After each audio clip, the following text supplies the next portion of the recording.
आपने बॉलीवुड में ऐसी कई एक्ट्रेस के बारे में सुना होगा जिन्होंने दूसरों के घर तोड़े और किसी की जिंदगी की दूसरी औरत बनना पसंद किया। पर क्या आपने एक ऐसी एक्ट्रेस के बारे में सुना है जिसने प्यार तो बेइंतहा किया, पर किसी और का घर तोड़कर अपना घर बसाने से अच्छा उन्होंने जिंदगी भर कुंवारा रहना पसंद किया। एक ऐसी सुपरस्टार जिसने हिट पर हिट मूवी दी, जिसके चलते उनका नाम ही हिट गर्ल रख दिया गया। उनकी खूबसूरती इतनी थी कि कोई भी अपनी नजर उन पे से हटा नहीं पाता था।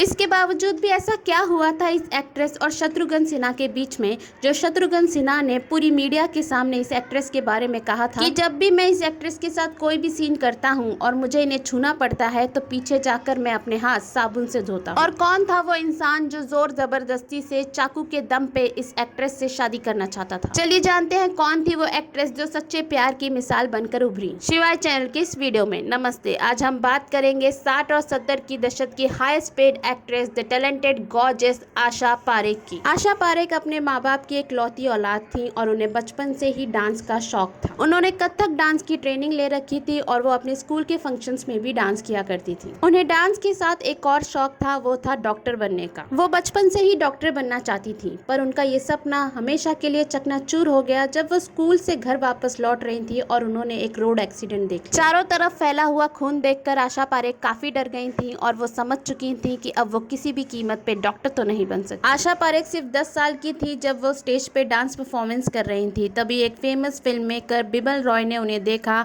और उनकी खूबसूरती और डांस से वो बहुत प्रभावित हो गए और उन्होंने अपनी फिल्म माँ में आशा पारेख को एक रोल ऑफर किया। पहले तो आशा पारेख ने इस फिल्म को करने से मना कर दिया था, पर जब उन्हें पता चला कि इस फिल्म में डांस का एक सीन है तो उन्होंने हामी भर दी। इस तरह 10 साल की आशा पारेख की एंट्री बॉलीवुड में हो गई और इसके बाद आशा पारेख ने बॉलीवुड को एक से बढ़कर एक हिट मूवी दी, जिसकी वजह से उनका नाम हिट गर्ल रख दिया गया था। आशा पारेख ने अपने फिल्मी करियर में बहुत सारी फिल्में डायरेक्टर प्रोड्यूसर नासिर हुसैन के साथ करी। नासिर हुसैन फेमस एक्टर आमिर खान के चाचा हैं। नासिर हुसैन और आशा पारेख जब ये फिल्में एक साथ कर रहे थे तभी उन दोनों को एक दूसरे से प्यार हो गया था, पर नासिर हुसैन पहले से ही शादीशुदा थे और 2 बच्चों के पिता थे। एक लंबे रिलेशनशिप के बाद आशा पारेख ने ये रिश्ता तोड़ दिया क्योंकि वो किसी और का घर नहीं तोड़ना चाहती थी और ना ही किसी की जिंदगी में दूसरी औरत का दर्जा पाना चाहती थी। नासिर हुसैन से रिश्ता टूटने के बाद आशा पारेख ने कभी किसी और से भी शादी नहीं की और ताउम्र कुंवारी रहने का फैसला किया। आशा पारेख की ऑटोबायोग्राफी की बुक लॉन्च पर नासिर हुसैन साहब, उनकी बेटी और उनके पोते एक्टर इमरान खान भी मौजूद थे। उसी इंटरव्यू में आशा पारेख ने बताया कि उनकी ऑटोबायोग्राफी वर्थलेस होती अगर वो अपनी जिंदगी के सबसे इम्पोर्टेंट इंसान नासिर हुसैन के बारे में उसमें नहीं लिखती। उन्होंने कहा उन्होंने अपनी पूरी जिंदगी में सिर्फ नासिर हुसैन से ही प्यार किया है। उन्हें अपने आप पे गर्व है कि उन्होंने किसी का भी घर नहीं तोड़ा और किसी को भी दुख नहीं पहुंचाया। उन्होंने कहा कि उनके और नासिर हुसैन के परिवार में कभी भी कोई दुश्मनी नहीं रही और उन्हें बहुत खुशी है कि उनकी बुक लॉन्च पे नासिर हुसैन की बेटी और उनके पोते इमरान खान भी मौजूद थे।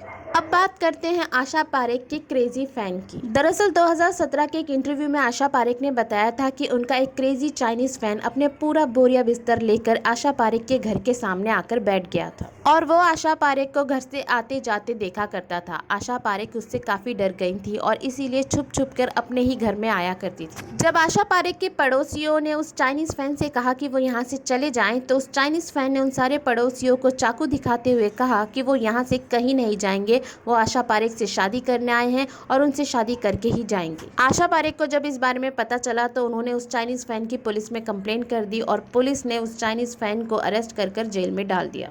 पर वो चाइनीज फैन वहीं नहीं रुका, उसने जेल से भी आशा पारेख को लेटर लिखे। वो उन लेटर में आशा पारेख को लिखा करता था कि आशा पारेख उसे जेल से रिहा करवा दें। पर आशा पारेख का कहना था कि जिस इंसान को मैंने ही जेल में डाला है उसे मैं कैसे रिहा करा दूं। ऐसा ही एक किस्सा आशा पारेख और शत्रुघ्न सिन्हा के बीच में भी हुआ। दरअसल शत्रुघ्न सिन्हा और आशा पारेख साजन मूवी में एक साथ काम कर रहे थे। उस वक्त शत्रुघ्न सिन्हा एक न्यू कमर थे और आशा पारेख एक बहुत बड़ी एक्ट्रेस बन चुकी। साजन मूवी की शूटिंग के दौरान एक सीन में शत्रुघ्न सिन्हा ने आशा पारेख को बहुत जोर से पकड़ लिया था। ये बात आशा पारेख को पसंद नहीं आई और उन्होंने डायरेक्टर से कहा कि शत्रुघ्न सिन्हा उनके साथ बदतमीजी कर रहे थे। इसी वजह से दोनों में कहासुनी हो गई और इसीलिए उन्होंने कहा कि अब वो शत्रुघ्न सिन्हा के साथ कोई भी पिक्चर नहीं करना चाहती। जब ये बात शत्रुघ्न सिन्हा को पता चली तो उन्होंने भी आशा पारेख के लिए एक इंटरव्यू में कहा कि जब भी वो आशा पारेख के साथ कोई भी सीन शूट करते हैं तो वो अपने हाथ अच्छे से साबुन से धो लेते हैं। इस बात पे आशा पारेख ने कोई भी रिएक्शन नहीं नहीं दिखाया। पर कुछ सालों बाद आशा पारेख को सेंसर बोर्ड का चेयरपर्सन बनने का ऑफर मिला और उन्हें ये बात जानकर हैरानी हुई कि उनका नाम रिकमेंड करने वाले और कोई नहीं बल्कि शत्रुघ्न सिन्हा थे। आशा पारेख सेंसर बोर्ड की चेयरपर्सन भी बन गई थी और उन्होंने शत्रुघ्न सिन्हा को फोन कर इस चीज के लिए थैंक्स भी कहा था। इसके बाद दोनों में दोस्ती हो गई। आशा पारेख के चैरिटेबल हॉस्पिटल के फंड रेजिंग इवेंट पे शत्रुघ्न सिन्हा चीफ गेस्ट बनकर आए थे। शत्रुघ्न सिन्हा को भी लगा कि जो कुछ भी पहले हुआ था वो काफी बचकाना था और इसे भूल जाना ही सही है।